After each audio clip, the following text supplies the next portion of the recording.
Guys, എല്ലാവർക്കും സുഖമല്ലേ? ഉഴുന്ന്, ഉലുവ, ബേക്കിംഗ് സോഡ, ചോറ്, ഈനോ ഇതൊന്നും ചേർക്കാണ്ട് നല്ല പൂവ് പോലത്തെ ഇഡ്ഡലിയാണ് നമ്മൾ റെഡിയാക്കാൻ പോണേ. ഈ ഇഡ്ഡലി മാവ് ഇൻസ്റ്റന്റ് ആയിട്ട് നമുക്ക് റെഡിയാക്കാൻ പറ്റും, അല്ലെങ്കിൽ പുളിപ്പിച്ചിട്ട് പിറ്റേ ദിവസം നമുക്ക് റെഡിയാക്കി എടുക്കാനും പറ്റും. എങ്ങനെ വേണമെങ്കിൽ തയ്യാറാക്കാൻ പറ്റുന്ന ഒരു ഇഡ്ഡലിയുടെ ബാറ്ററാണ് കേട്ടോ.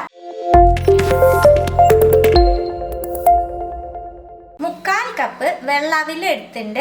ഏത് അവിലായാലും കുഴപ്പമില്ല, വെള്ളാവിലാകുമ്പോൾ ഇഡ്ഡലി വെളുത്ത് കാണും, അതിന് വേണ്ടിയാണ്. അവിൽ ഒരു ബൗളിലേക്ക് ഇട്ട് കൊടുക്കുന്നുണ്ട്. 3/4 കപ്പ് അവിലിന് 3/4 കപ്പ് തൈര് ചേർക്കുന്നുണ്ട്. ആവശ്യത്തിന് പുളിയുള്ള തൈര് നല്ലോണം മിക്സ് ചെയ്ത് കൊടുക്കുക. ഞാൻ ഇത് വേറൊരു വീഡിയോയിൽ കണ്ടിട്ട് റെഡിയാക്കി നോക്കിയിട്ടാണ് കേട്ടോ ഞാൻ വീഡിയോ ഇടണത്. പെർഫെക്റ്റ് ആയിട്ട് നല്ല പൂ പോലത്തെ ഇഡ്ഡലി നമുക്ക് കിട്ടും ഉഴുന്ന് ചേർക്കാണ്ട് തന്നെ. ഇത് കുതിർന്നതിലേക്ക് നമുക്ക് അരി പൊടിച്ചെടുക്കാം. 1 കപ്പ് പച്ചരി എടുത്ത് കുതിർത്താനൊന്നും വെച്ചിട്ടില്ല കേട്ടോ. കഴുകി അപ്പം തന്നെ വെള്ളം മാറാനായിട്ട് ഒരു അരിപ്പയിൽ വെച്ചതാണ്. ഇനി നമ്മളിത് പൊടിക്കാൻ പോവുക. ഒരുപാട് ഡ്രൈ ആവണ്ട, ഇങ്ങനെ കയ്യിൽ പിടിക്കുമ്പോൾ ഓരോ അരി കയ്യിലൊട്ടണം, അത്രയ്ക്ക് ഡ്രൈ ആയാൽ മതി. ഈ അരി നമുക്ക് പൊടിച്ചെടുക്കാം. ഇഡ്ഡലി അരി അല്ലാട്ട പച്ചരിയാണ്.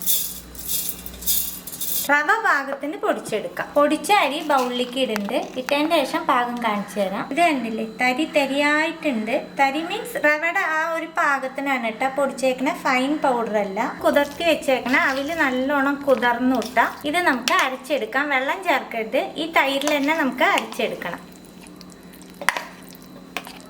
നല്ല ഫൈനായിട്ട് അരച്ചെടുത്തിട്ട് വരാം. അവിലിൻ്റെ ബാറ്റർ ഒരു പാത്രത്തിലേക്ക് ഒഴിക്കുന്നുണ്ട്. ഇതിലേക്ക് നമ്മൾ പൊടിച്ച് വെച്ചേക്കണേ അരിയുടെ പൊടി നമുക്ക് കുറേശ്ശെ ചേർത്ത് കുഴച്ചെടുക്കാം. കുറച്ചേ ചേർത്തിട്ടുള്ളൂ കേട്ടോ. ഇത് കയ്യിൽ തന്നെ നമുക്ക് മിക്സ് ചെയ്യണം. ബാക്കിയുള്ളതും ചേർക്കുന്നുണ്ട്. എല്ലാം മിക്സ് ചെയ്തപ്പോൾ ബാറ്റർ നല്ല കട്ടിയിലുണ്ട് കേട്ടോ. ജാറ് കഴുകിയുള്ള വെള്ളം ഞാൻ ആഡ് ചെയ്യുന്നുണ്ട്. എല്ലാം നല്ലോണം മിക്സ് ചെയ്തതിന് ശേഷം മാവിന് ആവശ്യമായിട്ടുള്ള ഉപ്പ് ചേർക്കുന്നുണ്ട്. എന്നിട്ട് ഞാൻ പാകം കാണിച്ചു തരാം കേട്ടോ. നിങ്ങൾക്ക് ഉപ്പും ചേർത്ത് ഒന്ന് മിക്സ് ചെയ്ത് കൊടുക്കുക. ഉപ്പും ചേർത്ത് മിക്സ് ചെയ്തതിന് ശേഷം ഞാൻ മാവ് കോരി കാണിക്കാം. ഇതാണ് കേട്ടോ കറക്റ്റ് നമ്മുടെ ഇഡ്ഡലി മാവിൻ്റെ പാകം. ഞാനിപ്പോൾ വൈകുന്നേരമാണ് അരച്ച് വെച്ചേക്കണേ. രാവിലെ ഉണ്ടാക്കിയുള്ളൂ.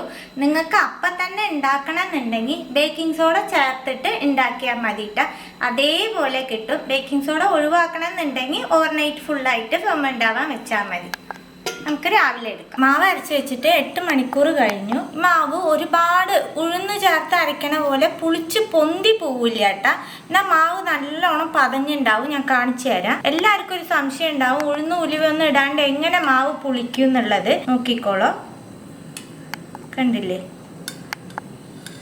മാവ് നല്ലോണം പതഞ്ഞിരിക്കുന്നുണ്ടാവും ഇതുപോലെ. ഈ സമയത്ത് ഉപ്പ് കറക്റ്റാണോ നോക്കിക്കോളൂ. ഉപ്പ് കുറവുണ്ടെങ്കിൽ ഇട്ടോളൂ കേട്ടോ. ഞാൻ കനം കുറച്ച് ഇഡ്ഡലിയാണ് കേട്ടോ റെഡിയാക്കണേ. ഇത് എങ്ങനെ വേണമെങ്കിൽ റെഡിയാക്കാം, കനം ഉള്ളതായാലും കുഴപ്പമില്ല.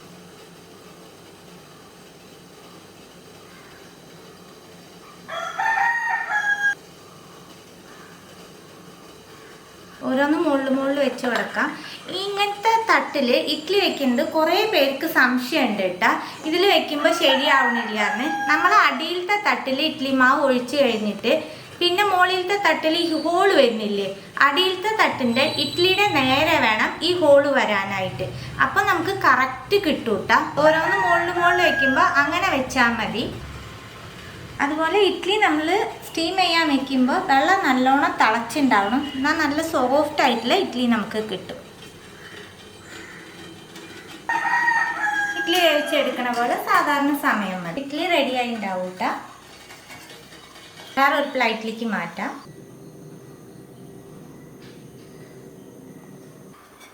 എത്ര സോഫ്റ്റ് ആയിട്ടില്ല എന്നുള്ളത് ഞാൻ ഉൾഭാഗം കാണിച്ചു തരാം. ഇത് കണ്ടില്ലേ, നമ്മുടെ കയ്യിലൊന്നും ഒട്ടിപ്പിടിക്കുക ഒന്നും ഉണ്ടാവില്ല കേട്ടാ.